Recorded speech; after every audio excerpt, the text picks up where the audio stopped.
Ahí estoy grabando y ya arranqué a compartir. Chévere, perfecto. Bueno, cualquier cosita me avisan si ocurre algún problema, Esperemos que la señal de internet sea lo mejor posible en la clase de hoy.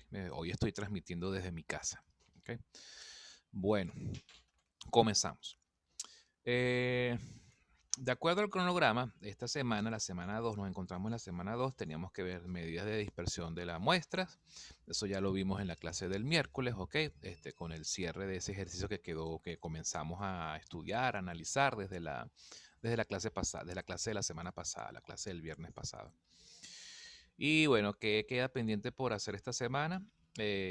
Ya empezar a ver el tema 2, que sería el tema de experimentos aleatorios, espacios muestrales, álgebra de eventos, concepto de probabilidad, axioma de probabilidades, técnicas de conteo rápido. Esto es lo que vamos a tratar de cubrir el día de hoy, esta parte que está aquí. Esto por supuesto es muy teórico, ¿ok? Hay mucho tema teórico. Hoy no aspiro a hacer ningún ejercicio hoy.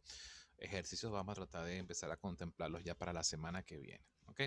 Creo, si mal no recuerdo, que ya se habilitó el segundo foro del aula digital para que también le echen un vistazo. Quienes ya son repitientes, bueno, de repente ya estarán familiarizados con los ejercicios de esa guía que aparece allí. Las reglas son exactamente las mismas, tienen que trabajar en grupo, etcétera. ¿Ok? Trabajar en grupo, contestar una pregunta de la guía que aparece allí eh, colocada de forma embebida, ¿ok? La revisan y bueno, la responden. Bien.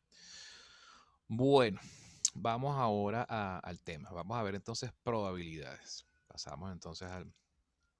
Ah, bueno, yo tengo una lámina preparada como para echarle un...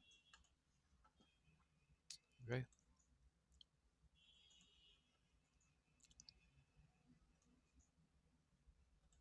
Perfecto. Bien, vamos a ver todo esto, ¿ok? No creo que lleguemos a experimentos multinomiales ni nada de eso. Creo que vamos a llegar en todo caso hasta técnicas de conteo rápido, que creo que es lo para tratar de ir consonos con el cronograma. Bien. Bien. Siempre es bueno recordar de qué se trata el curso. ¿Ok? Fíjense que el nombre de la materia es estadística y probabilidades. Simplemente porque se tratan dos temas que, aunque parecen similares, guardan ciertas diferencias entre sí. La primera parte de la materia, es decir, o el primer tema de la materia, es estrictamente perteneciente al campo de la estadística, que es lo que vimos hasta el miércoles pasado. ¿Ok? ¿Por qué? Porque con la estadística, ¿ok? Nosotros analizamos datos, ¿ok? Hacemos análisis de datos, pero analizamos la aleatoriedad de los datos, pero de eventos ocurridos, eventos que ya ocurrieron, y lo que hacemos es registrar datos. Esos datos, por supuesto, no obedecen a una condición determinística, sino una condición aleatoria, que son justamente esos datos. ¿Y qué hacemos con ese estudio? ¿A dónde conduce el estudio? A organizar y analizar esos datos, ¿ok? Esos datos con base a los registros que tenemos allí. Y es donde entonces nosotros primero determinamos qué tipo de dato es, si es cualitativo o cuantitativo. Eh, si podemos agruparlos en clases o en distribuciones de clases, deducir sus frecuencias, sus medidas de localización tales como medias, medianas, ¿okay? Percentiles, y por supuesto hacer el análisis con base a sus medidas de dispersión, como las clásicas varianzas y desviaciones típicas e inclusive el coeficiente de variación. ¿Okay? Existen otras medidas de dispersión como el coeficiente de kurtosis, etcétera. Pero bueno, lo más básico, pero que por ser básico no deja de ser fundamental, viene siendo lo que ya hemos visto hasta el miércoles pasado. ¿Okay? Esto es, por decirlo de algún modo, como un análisis post-mortem de los eventos que ya ocurrieron, que obedecieron a un patrón aleatorio y bueno, necesitamos estudiarlos para sacar algún tipo de conclusión, ¿ok? Lógica con base a los registros que tenemos de esos eventos. Eso es la estadística.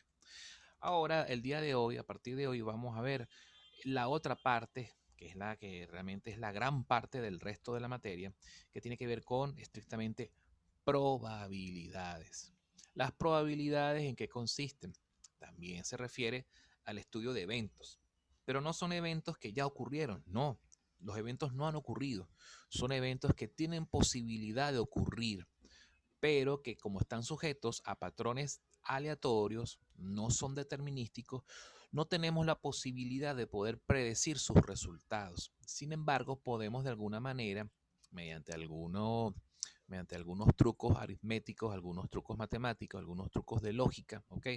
De álgebra de conjuntos, nosotros de alguna forma podemos modelar esos eventos o el mecanismo que genera esos eventos para poder predecir o poder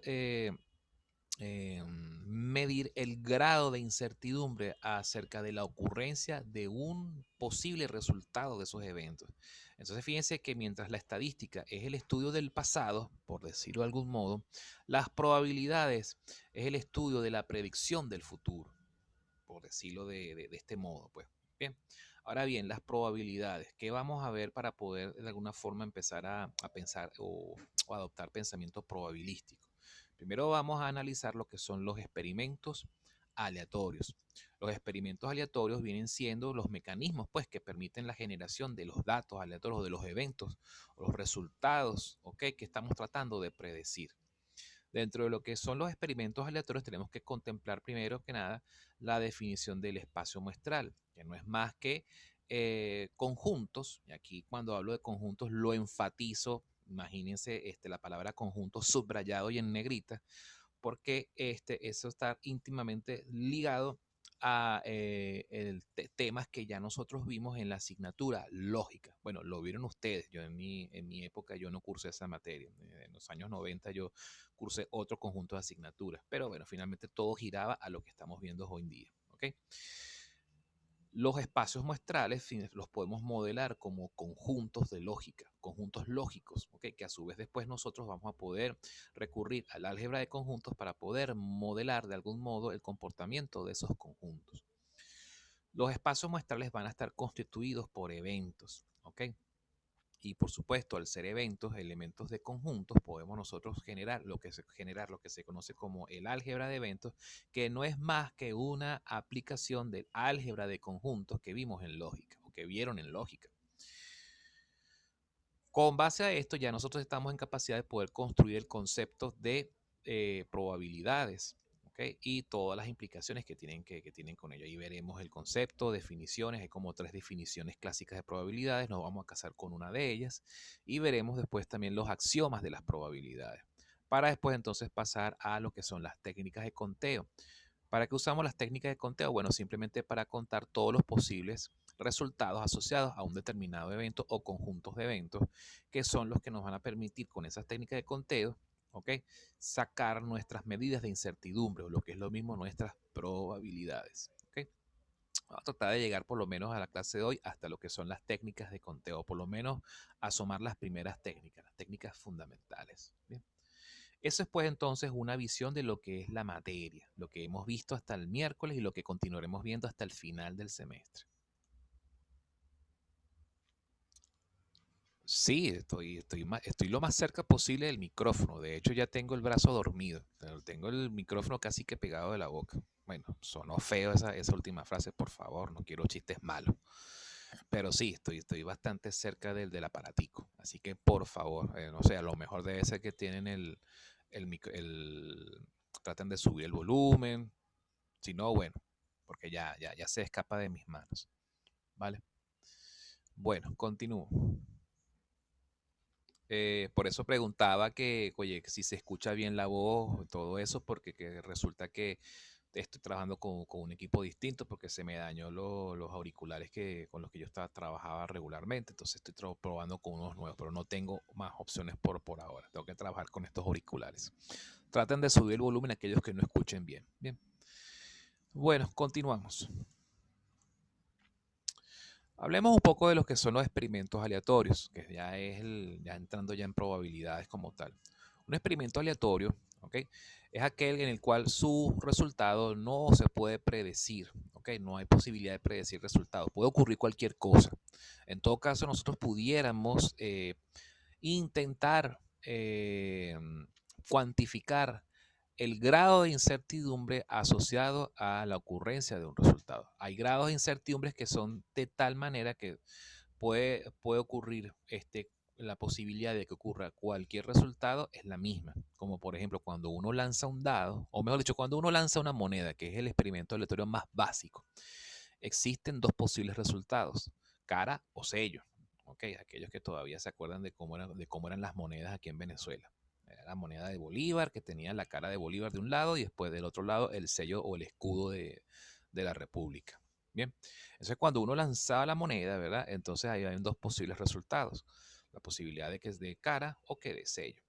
El grado de incertidumbre asociado a la ocurrencia del resultado cara o la ocurrencia del resultado cero es la misma, que es lo que normalmente se dice que tiene al decir que tiene la misma probabilidad, como son de dos resultados, podemos decir que la probabilidad de ambos resultados es 0,5 o un medio. Ahí ya yo estoy de alguna forma adelantándome un poco al concepto de lo que es probabilidad. Ahora, ¿qué pasa con respecto al lanzamiento de un dado? Si el dado es perfecto, es un dado honesto, aquellos que de repente saben un poquito o han ido a un casino, o han visto películas de mafiosos que administran casinos y cosas de esas, saben que existen dados que pueden estar trucados, es decir, que alguna cara puede tener un pesito tal que de alguna forma facilite que salga más, que tenga más frecuencia de salida una cara que otra. ¿Ok? Pero si el dado es perfectamente honesto, nosotros pudiéramos asumir perfectamente que la incertidumbre asociada a que salga el 1, el 2 o el 6 o el 5, ¿verdad? Es la misma, todos tienen la misma posibilidad o el mismo grado de incertidumbre es exactamente el mismo. En este caso, ¿qué es lo que hacemos? ¿Cuáles son cuántos resultados son posibles? 6, uno por cada cara del dado, ¿verdad? Entonces, cada cara tiene un sexto de posibilidad de que salga, ¿ok? En el lanzamiento. Ahora, si de repente es un dado trucado, o por ejemplo, un dado que de repente tiene la posibilidad de que tiene un pesito de tal forma que cuando uno lanza el dado, eh, el dado siempre arroje 6. Bueno, entonces ya dependiendo de el grado o la forma como graduaron ese pesito, ya uno puede decir que a lo mejor ya está desbalanceado. Ahora no todas las caras tienen el mismo grado de incertidumbre. Hay menos incertidumbre del lado del 6. ¿Ok? O dicho de otro modo, hay más posibilidad de que el 6 salga que cualquiera de las otras caras. ¿Ok? Entonces ese es el tipo de cosas que hay que ir pensando. Existen otros experimentos aleatorios, como por ejemplo, cuando de repente tenemos una muestra de estudiantes, ¿verdad? Una muestra de estudiantes y entonces a esa muestra de estudiantes, por ejemplo, los estudiantes del curso que estamos ahorita, en el cual nos encontramos ahorita en clase, todos los estudiantes de estadística, de ambos sexos, masculino o femenino. Entonces cada uno se mide su estatura con una cinta métrica y la reporta. Y de repente yo quiero de repente agarrar y construir los equipos de un foro, ¿ok? O un equipo del foro 2, pero con base a la estatura. Quiero agarrar, por ejemplo, a los 3 estudiantes más altos o a los 3 estudiantes más bajos. O simplemente agarro cualquier estudiante, pero con base a la estatura. Bueno, entonces ahí ya podemos entonces de alguna forma ver, bueno, los estudiantes que estén de repente comprendidos entre una estatura, por ejemplo, los que midan entre 1,56 y los que midan 1,72. Entonces yo puedo empezar a crear conjuntos donde yo voy a tener el conjunto más grande de datos, va a ser, por ejemplo, todas las estaturas que tengo ahí reunidas. Puede que exista alguna estatura repetida, es válido, pero de repente a lo mejor si todas son distintas, bueno, chévere, entonces podemos agarrar y ver que vamos a tener tantos datos como estaturas hay. ¿Okay? Ahora, si de repente hay una estatura que se repite, como por lo menos 2 o 3 veces, la posibilidad de que esa estatura salga en esa muestra y si de paso esa estatura está contenida en el rango que establecí, que es entre 1,56 y 1,72, entonces, wow, hay más posibilidades, hay menos incertidumbre asociado a que esa estatura salga o que estudiantes con esa estatura salgan como candidatos para armar ese foro. ¿Okay? Entonces, fíjense cómo ya les estoy empezando a sumar cómo manejar, cómo interpretar los posibles resultados, ¿okay? de un experimento aleatorio con base a teoría de conjuntos. ¿Okay? Bueno, en fin, tenemos muchos posibles casos de la vida real que podemos modelar como un posible experimento aleatorio. En la guía de ejercicios, por supuesto, lo más frecuente que van a ver son juegos o experimentos asociados a, a juegos de azar, juegos con dados, juegos con cartas o juegos con fichas de dominó o inclusive con peloticas donde uno hace muestreos de las famosas peloticas numeradas o peloticas de colores, etcétera. Porque normalmente ya la probabilidad, si nos vamos a la historia, hace 200, 300 años atrás, la probabilidad fue una disciplina que surgió a raíz del intento de las personas por tratar de, y por favor de repente véanlo como con la mente más amplia posible, con la intención de tratar de ver cómo se podía ganar en los juegos de azar, de envite y azar, ¿ok? O cómo poder ganar a un casino, por decirlo de algún modo.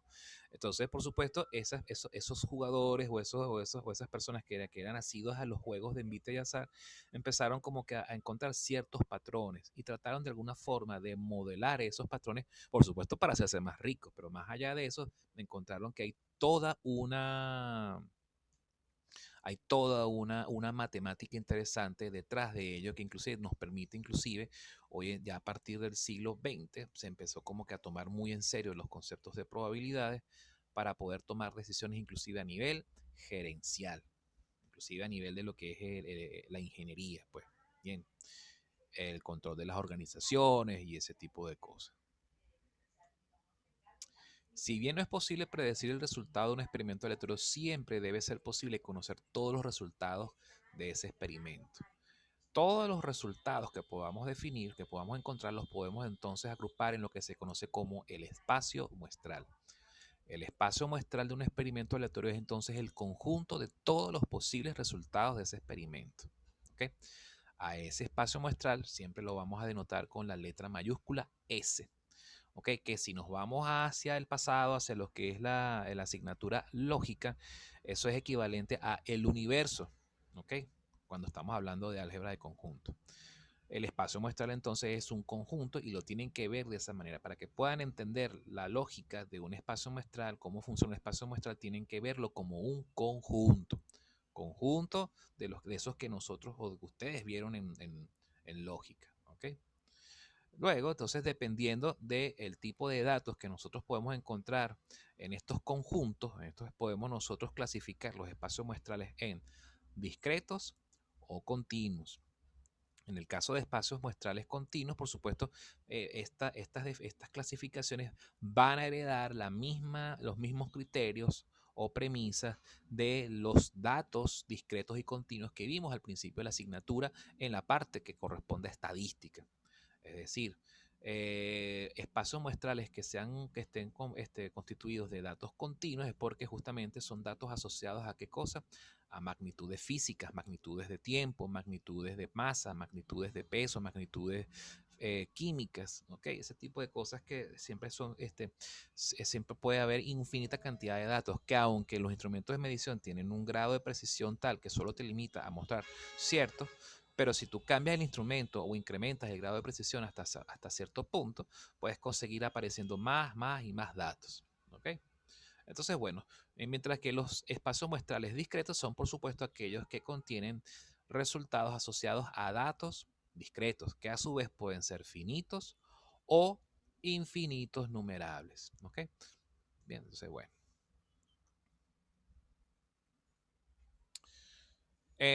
Por supuesto, esta tabla, aquellos que ya han visto la guía de teoría que está montada en el aula digital, bueno, esta es una tabla, un extracto de esa tabla, una copia que me tomé de esta tabla.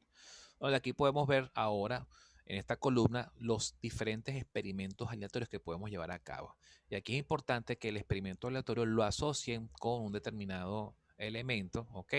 Para que determinemos si el espacio muestral asociado es finito o infinito, o es continuo o discreto. Por ejemplo, el lanzamiento de una moneda va a arrojar solamente dos posibles resultados, que es verdad, cara o sello. Eso simplemente va a tener un espacio muestral que va a ser de tipo discreto finito. ¿Por qué es discreto? Porque son dos números enteros, 0 o 1, o cara o sello. En este caso sería cualitativo, ¿ok? Cara o sello sería cualitativo de tipo nominal, porque cualquiera de los dos tiene igual importancia, o sea, ninguna de estas dos es más importante que la otra, ¿ok? Sería cualitativo nominal y entonces el tipo de espacio sería discreto porque el número de datos es 2. ¿Ok? Y nosotros estamos contando los datos y vemos que son solamente dos posibles datos o dos posibles resultados. O sale cara o sale sello. Es finito.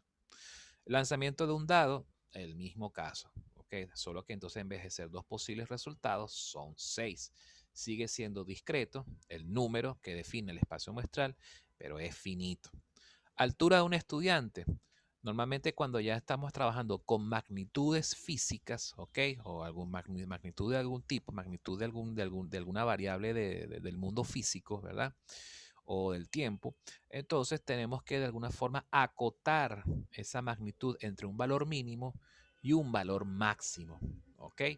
Porque si no lo acotamos, entonces la altura puede ser infinita. Bueno, ya sigue siendo infinita, pero podemos estar contemplando cualquier tipo de altura. Entonces siempre es bueno acotarlo. Sin embargo, como ya estamos hablando de magnitudes, entonces magnitudes del mundo físico, entonces ya automáticamente el espacio muestral pasa a ser continuo, porque entre 1,5 metros y 2,15 metros puede haber cualquier cantidad de estatura. Aunque de repente, si nosotros trabajamos con una cinta métrica, cuya separación es del orden de los milímetros, pues chévere, podemos tener un conjunto de datos. Pero si de repente nos buscamos una cinta métrica más precisa, del orden de las décimas de milímetros o de las micras, por ejemplo, entonces podemos tener muchos más espacios muestral, muchos más datos en ese espacio muestral. Y si de repente nos conseguimos un apuntador, un medidor de distancias o de longitudes láser, de esos que uno puede conseguir por allí en Amazon, eso tiene un nivel de precisión mucho más preciso, mucho más exigente, que te permite inclusive ver las décimas de las micras, pues, para diferenciar una altura de la otra en términos de décimas o fracciones de micras. Entonces, por supuesto, mientras más preciso sea el instrumento de medición, más alturas podemos encontrar en una muestra de datos, podemos diferenciar una altura de otra.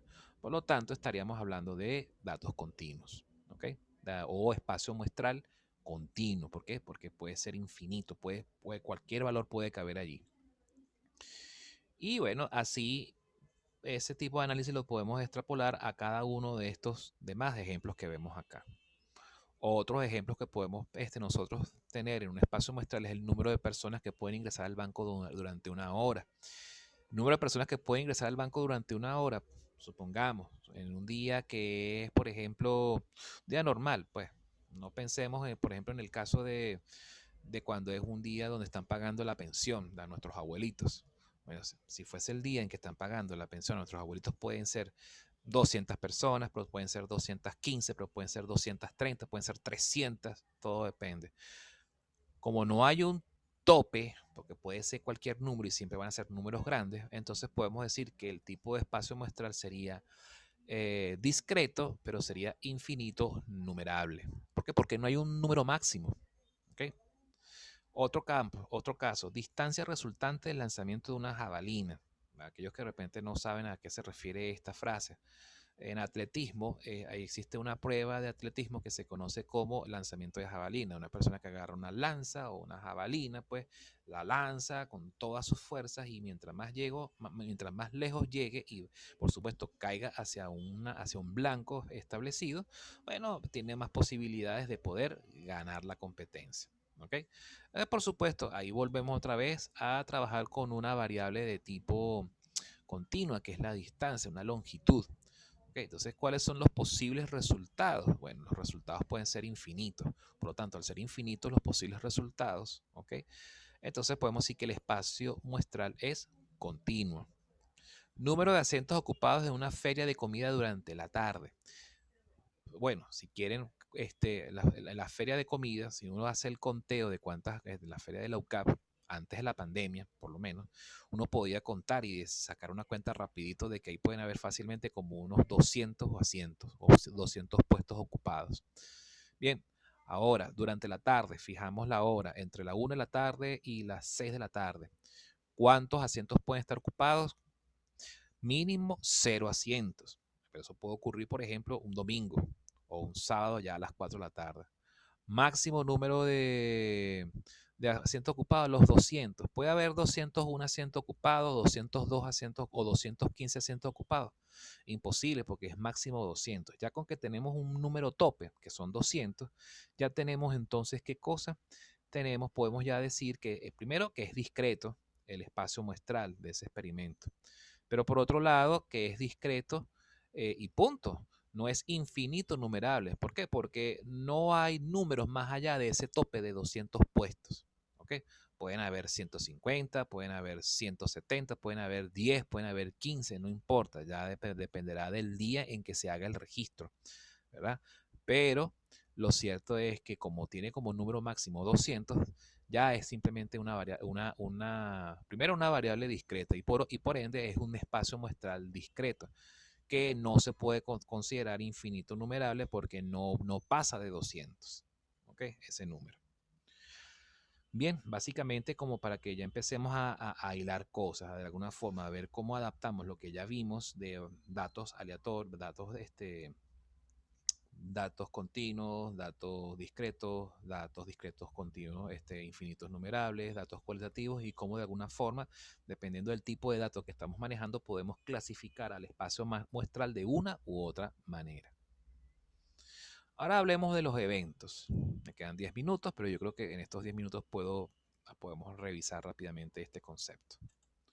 Una vez que se conoce el espacio muestral del experimento aleatorio, se inicia un proceso de separación en grupos, categorías o, podemos decirlo de este modo, conjuntos, ¿ok? De esos resultados que guarden cierta característica común. Esos grupos o conjuntos, aunque no lo escribí, pero de eso se trata, son subconjuntos del espacio muestral y se le asignará un nombre específico que es evento. Entonces, cuando nosotros veamos en un ejercicio, en un problema que nos están refiriendo a el término evento, indirectamente tenemos que ver ese evento como un conjunto o subconjunto del espacio muestral. ¿Ok? Normalmente los eventos, aquí hay varias reglas que tenemos que repasar, tenerlas bien claras. Si quieren, hagan ustedes una fichita en su cuaderno o para que lo tengan como recordatorio siempre. Los eventos siempre se van a denotar con las primeras letras del abecedario, es decir, el evento A mayúscula, el evento B minúscula, el evento C minúscula, etc. Podemos llegar inclusive hasta el evento D mayúscula o el evento H, hasta ahí. Ya después de ahí ya son como que ya hay que tratar de alguna forma cuando uno trabaja con estos problemas, limitar bien el número de eventos, porque mientras más eventos consideremos, es posible que a lo mejor nos estemos como que eh, complicando el problema. Entonces, por eso es que siempre se recomienda trabajar con las primeras letras, las primeras hasta 6 letras, hasta las 6 primeras letras pudieran ser. Un evento, como se los anticipé, es un conjunto. El evento de todos los resultados del experimento es el espacio muestral. Es decir, cuando nosotros unimos, entonces ahora cuando hablo de unir no lo digo de forma a la ligera, lo hago haciendo referencia a qué? Hago haciendo referencia a esa operación de álgebra de conjuntos que se llama la unión. La unión de todos los eventos posibles, ¿ok? Compone entonces al espacio muestral S y se le conoce entonces como el evento seguro. Es decir, cuando uno lanza un dado de 6 caras, evento seguro, ¿cuál viene siendo? Que salga cualquier cara. Así de simple. Entonces suena como demasiado obvio, pero bueno, es parte de lo que es la jerga que tenemos que manejar en probabilidades. Aquel evento que no contiene ningún resultado del experimento se conoce entonces como el evento vacío. Por ejemplo, si yo quiero lanzar un dado de 6 caras, ¿cuál es la probabilidad de que salga la cara 7? Es imposible, es un evento vacío porque no existe cara 7 en un dado de 6 caras o el resultado 7. ¿Ok? Eso es imposible. O si yo tengo una moneda que tiene cara o sello, ¿cuál es la probabilidad de que salga cruz? Imposible, ese dato no está en el espacio muestral de ese experimento aleatorio. Entonces eso se conoce como evento vacío y se le conoce como evento imposible. Eso es importante que nosotros vayamos asociando, identificando eventos imposibles, porque a veces, dependiendo del nivel de complejidad de los problemas de probabilidad, A veces podemos asumir eventos, ¿ok? Porque van a haber espacios muestrales que van a ser bien complicados de analizar. Y podemos dar por sentado la ocurrencia de ciertos eventos que en realidad son imposibles. Entonces hay que estar muy pendientes de eso. Obvio, nosotros no vamos a trabajar, esos casos no van a ocurrir con casos tan sencillos como el análisis de una moneda, el lanzamiento de una moneda o el lanzamiento de unos dados, pero van a haber ejercicios donde ahí sí se va a complicar un poco la deducción de cuáles son los eventos seguros y los eventos imposibles. Dado un evento A, se conocerá como evento complementario a aquel que contiene todos los elementos que no pertenecen al evento A. Eso, ¿cómo nosotros podemos visualizarlo mejor? Volviendo al ejemplo del dado. ¿Cuál es vamos a clasificar o a separar el experimento aleatorio, lanzar un dado de 6 caras en dos posibles eventos. Que el resultado sea menor o igual a 3, es decir, que salga 1, que salga 2 o que salga 3.